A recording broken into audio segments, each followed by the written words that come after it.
فجر نماز کے لیے بہترین اور مجرب وظیفہ۔ جو شخص فجر کی نماز کے لیے اٹھنا چاہیے وہ یہ عمل ضرور کرے۔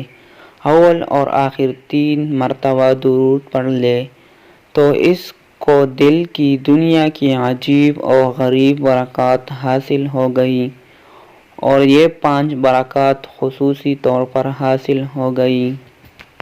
اول، اس کے دل کو اللہ پاک نورانی کر دیں گے۔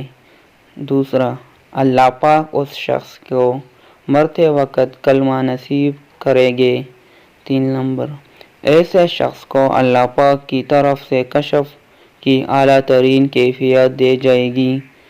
چوتھا، ایسے شخص کو اللہ کی طرف سے اعمال کی لذت اور اعمال کی نہایت ہی کیفیت نصیب ہو گئی۔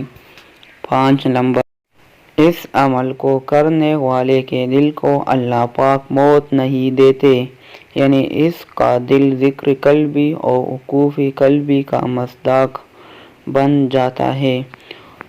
بہت عمدہ اور مجرب وظیفہ ہے۔ یہ عمل کرو تو انشاءاللہ فجر کی نماز کے لیے اٹھنا آسان ہوگا۔